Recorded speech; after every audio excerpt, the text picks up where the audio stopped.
This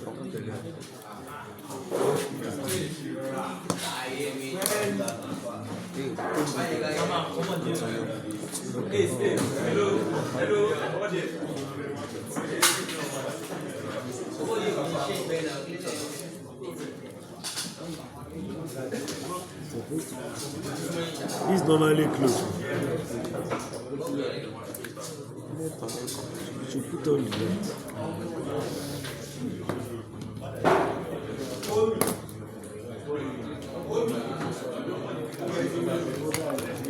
Okay, let me check the lamp first. Okay. Normally.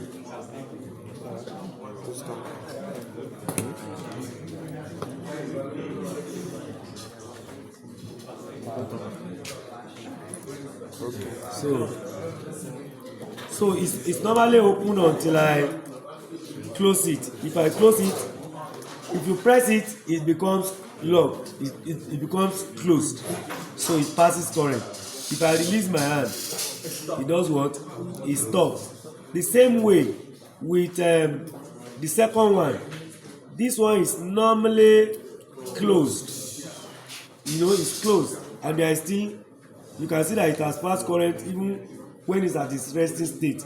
But when I press it, it opens. It becomes, so that is for off condition. So let us now go into the contactor now.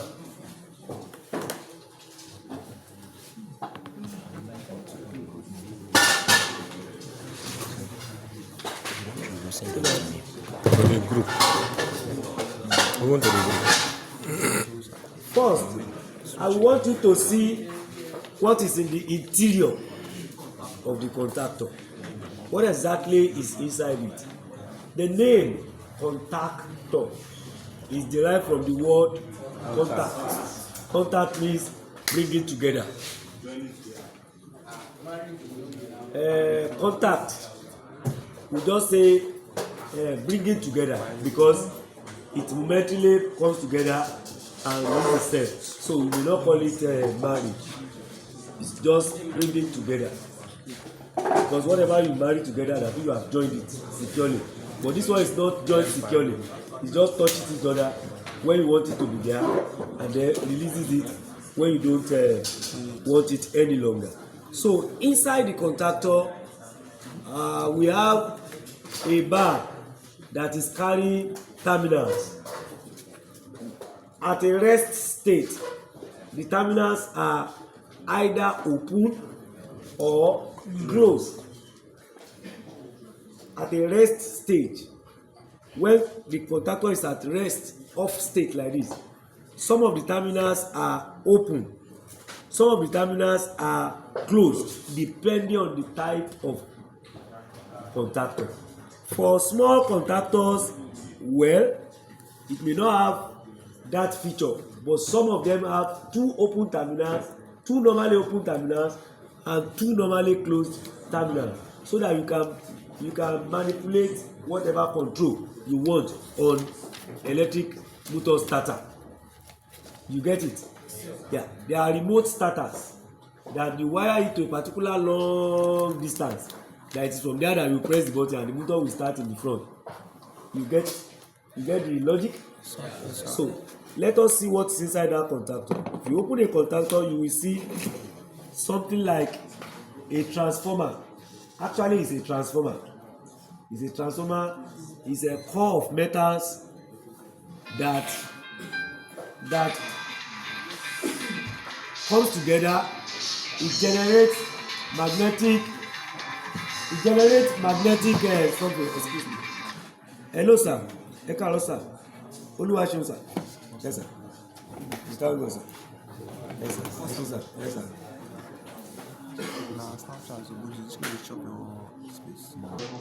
So I'm sorry. It was an important one. So the contacts are there. There is something like you remember Faraday law of electromagnetic induction, that when current is passed through a coil of wire, and if any piece of metal is in between it, you will notice that piece of metal will fly out, because magnetic flux will be generated in that small area. So and any metal that goes in there, either is magnetized or pushed up, you will notice magnetization effect there.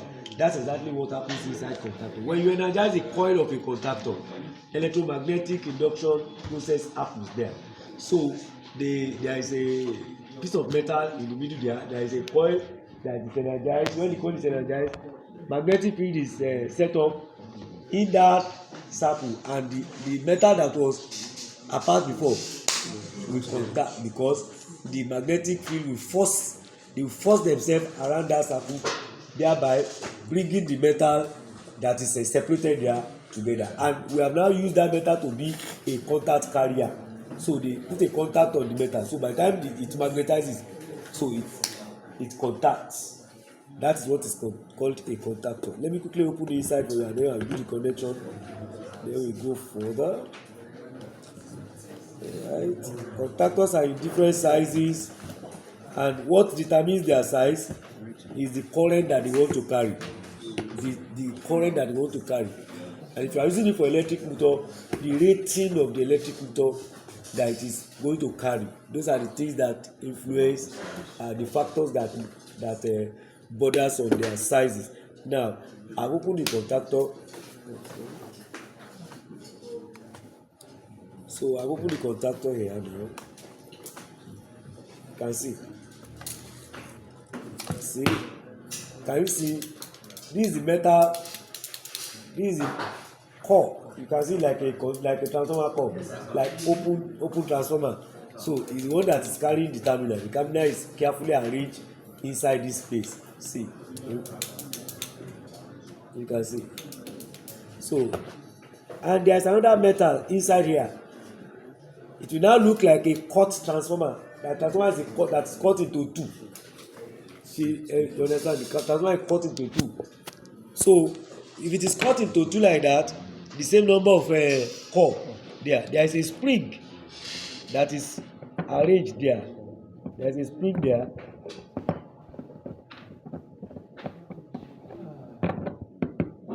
So there is a spring. You can see a spring. So when this one sits on the spring, ó máa gbé padà sókè. But when current passes through the coil, this is the coil.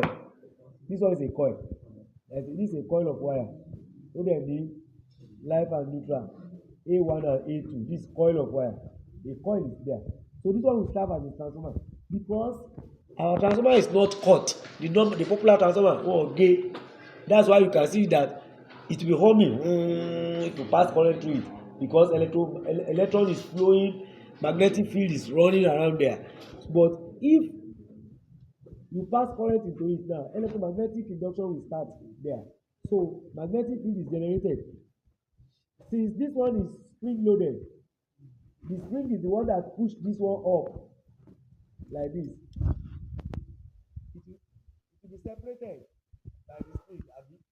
So when you energize, you now come down and current is flowing from this side to this side of the contactor.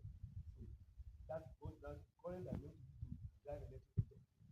So just use a small current, small voltage to energize the coil. This will energize the coil. So that is what happens inside the contactor. Now I will energize the contactor for you to see the way magnetizing the core, the iron core that is inside.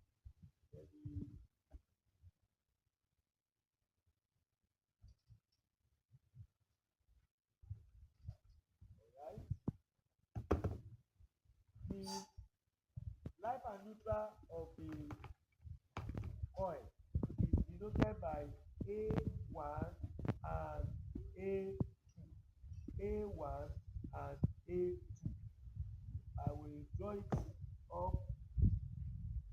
See it. The conductor is what I'm doing. I'm going to have to have inside here. This one is the conductor. And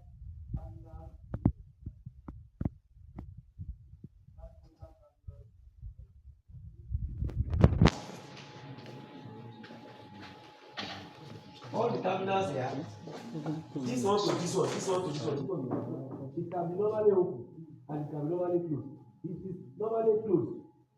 By the time the contactor is not sitting down without energy, current passing. It is normally open. By the time the contactor is at rest, you have not energized it, current cannot flow from one point to the other. This is terminal 1,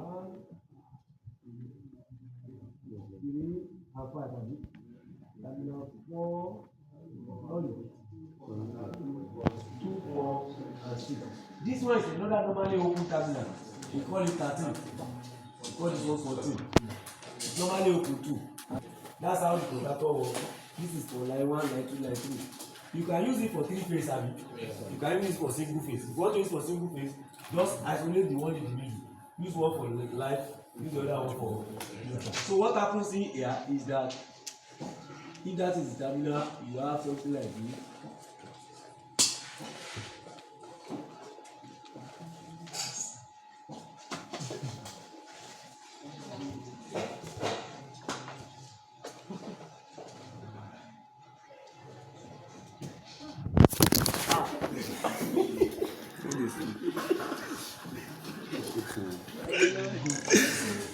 Are you seeing? So, if you want current to flow from this place to this place, that means this one must come out. So, and that is what the contactor does.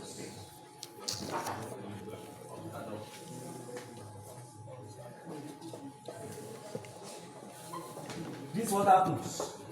And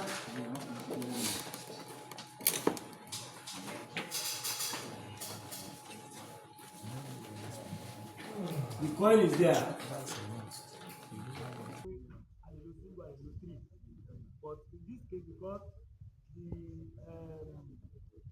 the power box that we brought here is so single phase, so we need to.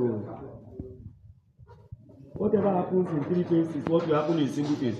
The only difference is that when you are dealing with 220, the other side you are dealing with 415. And instead of live and neutral, in 3 phase you don't need neutral. You don't need a neutral there. Neutral. I will run neutral now to the contactor. This is the contactor. If you drive electric motor, I will run the neutral straight from our base neutral. So this is the neutral.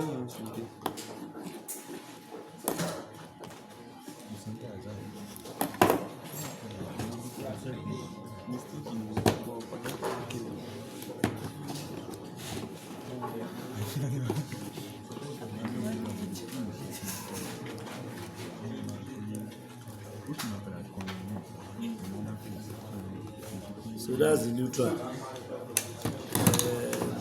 Bring the neutral out. The neutral went straight into the so let me bring neutral up too.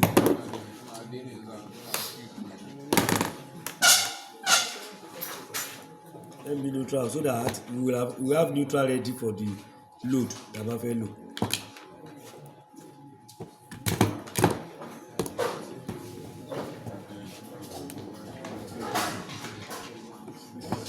Now live. We still give live 2 to the load. Let's use L3, which is 5. But at the same time, our live is what we want to use to control all the push buttons and the rest of them. So the first thing we pass it through normally close first, which is what? Oh, that is what? Stop button. Yeah, stop button. So let me use okay, pass it through the stop button.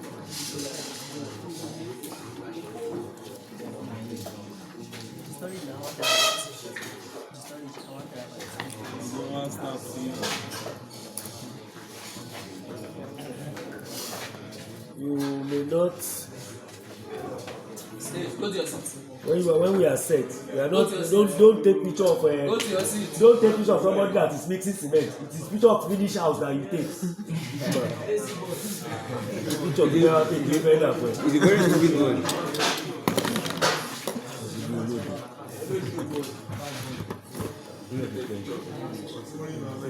Olùfọ́tò kọ̀ọ̀kan yà iPhone ẹ ló fẹ́ kárí.